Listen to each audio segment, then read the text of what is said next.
Lord had some free time while his students went off to buy some lunch. And when he saw that his laundry hamper was full, he decided to do his laundry. He gathered his clothes into a duffel bag and headed down to the laundromat. The door was open, as it always was since the air conditioner never seemed to work. The room was filled with noises of washing machines.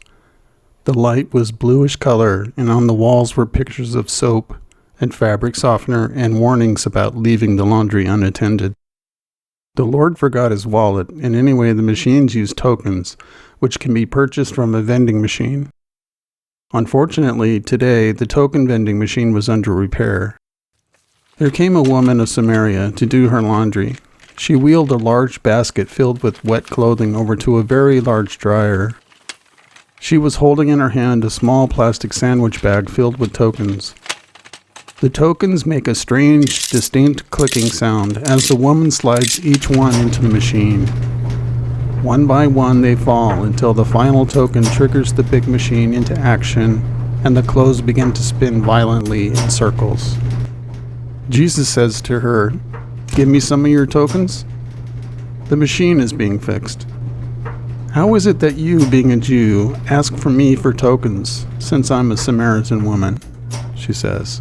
For Jews have no dealings with Samaritans.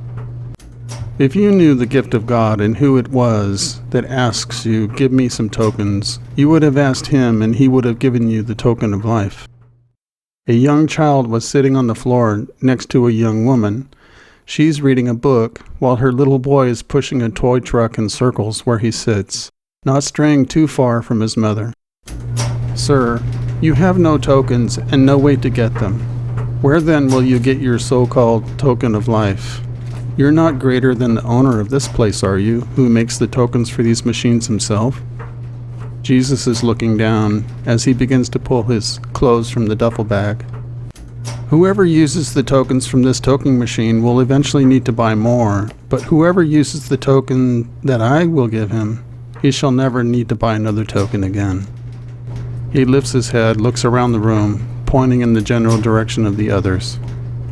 "In fact, whoever takes the token I give him, he will never need another token again, but the token I will give him will be an eternal life-giving spirit, which is the token of eternal life." The sound of the token machine can be heard in the background as the repairman inserts money into the machine, repeatedly testing it. The little boy with the truck is playfully pushing his toy truck up and down the many rows of dryers. The woman reading the book is now pulling her laundry out of the dryer and folding it into piles. "Sir, give me this token so that I will never need another token again." Jesus turns and fixes his gaze on the woman. "Go call your husband and come back." "I have no husband." She turns her gaze down and away, pretending to look at the little boy playing. "You're right. You're telling the truth. At the moment, you don't have a husband, but you have had 5 husbands already, and the man currently living in your house is not your husband, is he?" For some reason, the room seems to grow silent, though it hasn't.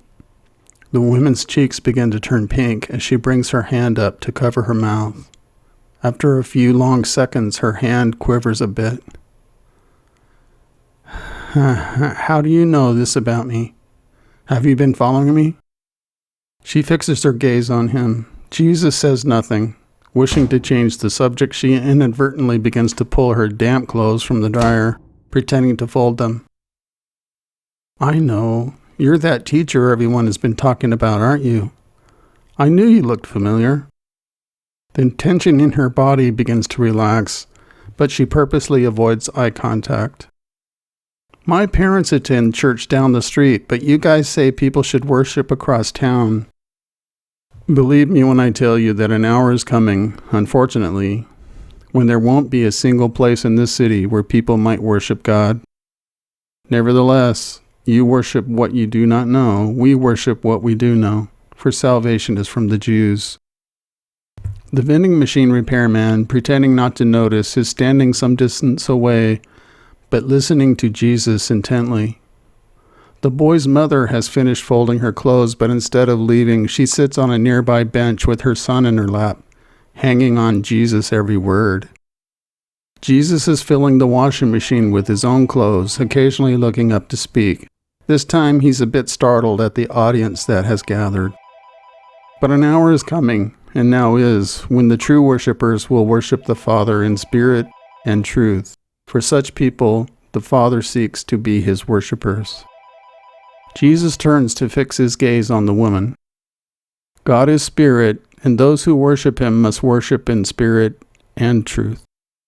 As the word truth fell from his lips, the woman felt her heart in her throat. She turns away, trying to change the subject again. She speaks knowingly, as if sharing news with a friend. I'll tell you what I know. I know that the Messiah is coming, and when that guy comes, he'll let us all know what is really going on. Look at me. You're speaking to him. At this point, his students came in the door, and they were amazed that he had been speaking with a stranger. One of his students put tokens in Jesus' machine. The rest were silent. The crowd began to leave. The woman wanted to draw her laundry bag over her face, but she put her face into her hands instead. After a moment, she gathered her wet clothes into a basket and left in a hurry. As she approached her car, she began to think about what she had heard and what her mother might think. I hope you enjoyed this video and found it helpful to your own studies. If you did, please click like and subscribe. Thank you for watching.